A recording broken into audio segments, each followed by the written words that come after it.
who thinks the countryside could be racist, and farmer Gareth Wyn-Jones, who thinks it's not. So we ought to hear from you first, I suppose, the idea that it's this colonial white space that's not welcoming to anyone of a different hue. OK, well, firstly, I don't... Before we dive in, you're about to see a live TV debate that takes a dramatic and unexpected turn. An anti-racism activist arrives convinced the British countryside is shaped by prejudice, but a Welsh farmer pushes back with a very different perspective, setting the stage for a tense exchange that quickly spirals out of control. Before we dive into the full story, comment where you're watching from, and don't forget to like and subscribe so you don't miss the next one.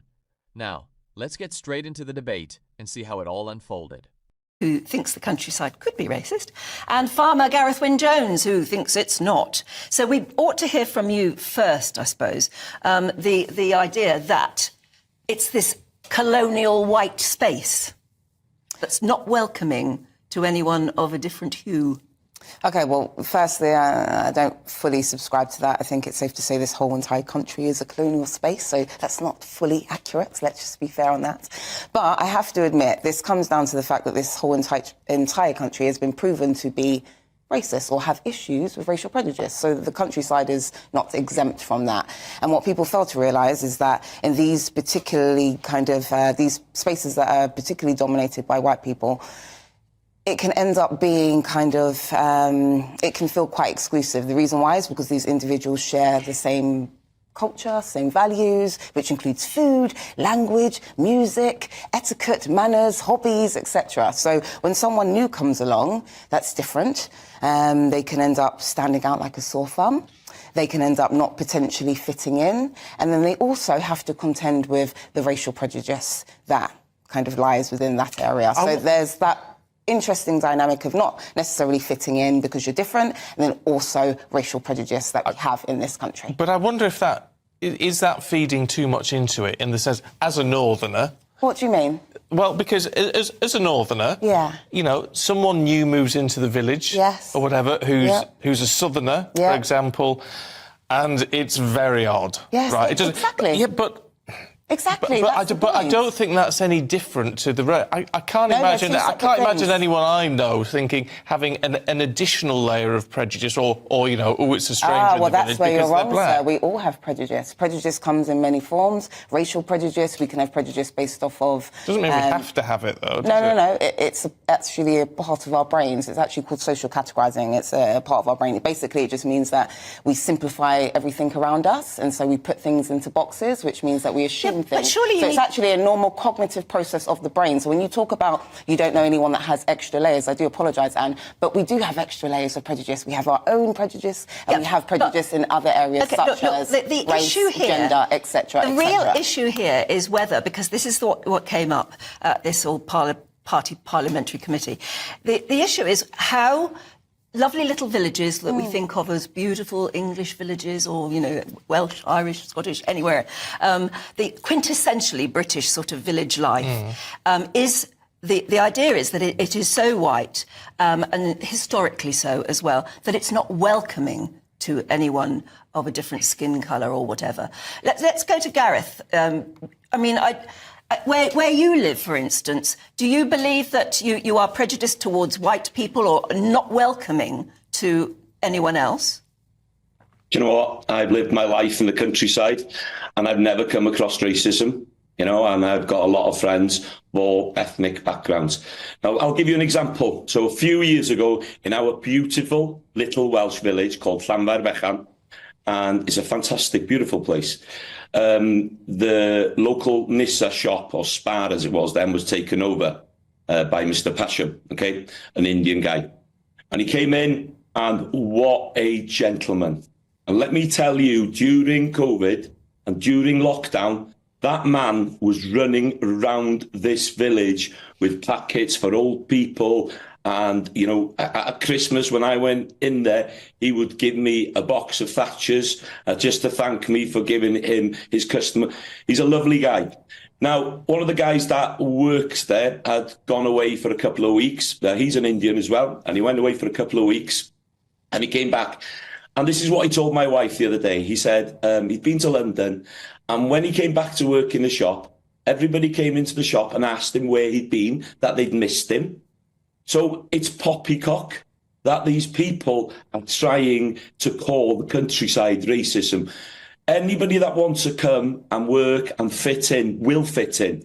Anybody that wants to come in and think that we're racist or racism happens will have it in their mindset. So it is a choice, you know, for the individual, but the majority of people are welcoming. That's my perception of it. Why laugh, Iman, at that? Okay, so I appreciate your anecdotes about your shopkeeper and etc. I appreciate that story, but the reality is, with all due respect, firstly, you are not a black person, so you can't actually speak in terms of lived experiences. Let me finish, please. You can't actually speak on lived experiences of black people. So when you say there's no racism, well, that's from your perspective, with your lived experiences as a white man. What we can talk about is the many experiences of black and brown people that have actually moved into the countryside. The BBC actually did a whole really good article about a lovely man. His name was Jag Patel. He spoke about the fact that he moved into the countryside and just was so shocked at the amount of prejudice that he had to contend with. And this is why I speak about the lack of diversity, because what happens when you don't have many black and brown people in a particular area is that you end up leading with prejudicial views because you don't have a lived experience of a certain thing. So therefore you're assuming, which is prejudice. Yeah, and that makes what an you're area doing, quite hostile. Forgive me, but what... So this is why let me get a word in. I'm not actually referring to this gentleman. No, but I've got This is why families end up feeling as if they're dealing with abuse, more abuse than probably in metropolitan areas. And that is my point, sir. You don't have that lived experience. So consider other experiences of black and brown people. Please go ahead, Stephen. I do apologise. I just wanted to finish my point I know, but you're not before you interrupted me. Forgive me, but you're not going to get very far if you don't allow... You interrupted me. Yes, but that is my job. No, yes, that is my job. And my job is to make sure I say my piece. So we've both got a job today, Stephen. Yeah, but the point is, what you did there is you brought up a case example of someone... Just like this lovely gentleman. But you dismiss his case example. Say, oh, this person had a debate. had a racist experience. But his racist experience... Stephen, what on earth are you talking about? I offered a retort to this lovely gentleman's story about the shopkeeper. But that racist experience may well be in the minority, actually, of what is going on. Just like this... Exactly. So exactly, I'm actually going to validate your point. It could be in the minority, just like this gentleman. He's actually talking as if he can speak on behalf of all of the countryside. No, he's not. Yes, he's actually talking as... He just said it categorically. Listen to the words. No, he didn't. Yes, he did. He just said that there is no racism in the countryside. Well, let's give him a chance to speak. He just said it. Yeah, let's get... Stephen, Gareth, come back at that. You need to listen. Gareth, go on. Gareth. I really cannot believe what you've just said. You've got no idea who I am, what I do. And let me just tell you, yeah, I have been under the cosh because, you know what? I'm first language Welsh. But you're not black. But I appreciate you. Can I finish, please? Black. Can you give me an opportunity? Because we're talking about racism in terms of racism towards black people. Listen, the Welsh language was oppressed for years and years and years. The Welsh language, when the children would go to school, they would put the Welsh knot around colonialism will do that. They would put a Welsh knot around their necks to stop them from speaking the Welsh language. Colonialism. We know what oppression is. We're now getting there, Gareth. We're getting there now. No. Listen to me. We are. I know it hurts, and but I'm open-minded.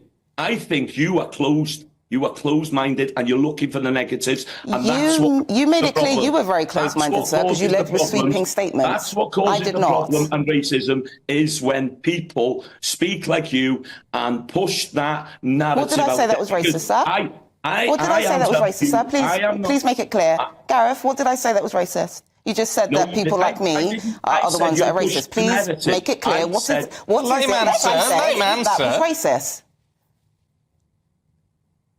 I didn't say. I said you're pushing the narrative. No, you didn't say that, though, did you? You're now correcting yourself, Gareth. You didn't say that originally. You're just picking. Okay, never mind. You didn't say that originally, though, did you? You said that I was racist, and I gave you an opportunity to make that clear as to what it is that I said that was racist, and you have failed. So no problem. We can move on. I don't want to linger on this particular point. Well, absolutely. Okay, well, we'll leave it there. Imam Towards Aiton. language and towards the people. Sorry, Gareth, I can't hear you. There is no racism. I can't hear him. You just heard me, and I can't hear him. Please speak a bit louder for me, please. No, we're going to call a halt to this because this is getting out of order. Okay, Imam, no thank you problem. very much. Thank you, Gareth. Thank you very much. Appreciate And our you. apologies if you felt you didn't quite get enough of us say. Of course not. Another day, hopefully. Another Thank day. you very much. Another time. Thanks, Anne. Oh, right. No, I did huffing and puffing in the background, but it's fun to. I tell you what we like to do on this channel is listen to other people and then try and absorb their Okay, points. so what I'm going to do is I'm going to leave now because I'm not going to let you speak on behalf of the whole entire channel please because I've been do leave. doing. Please do I'm leave. going to. Yeah. Don't No, worry do. about that. It's a shame that it couldn't have finished a bit more Isn't it? cordial. It is, but it's clear where your alliances lie. Oh, my God. Thank you very much, Anne and Stephen. That was great. Yeah. What really changed the tone of this debate was the moment Gareth challenged the claims with his own experience. Instead of accepting the idea that rural communities are automatically unwelcoming, he pointed to a real example of neighbors rallying around an Indian shopkeeper during the lockdowns. Rather than engaging with that story, the discussion shifted toward questioning whether Gareth was even qualified to speak on the issue. But then came the turning point. Gareth repeatedly asked a straightforward question. What exactly had he said that was racist? Despite being given several opportunities, no clear answer followed. As the exchange became increasingly heated, the hosts stepped in to regain control, and the interview ended with an on-air walkout that immediately became the defining moment of the entire debate. Now it's over to you. Which side do you think made the stronger case?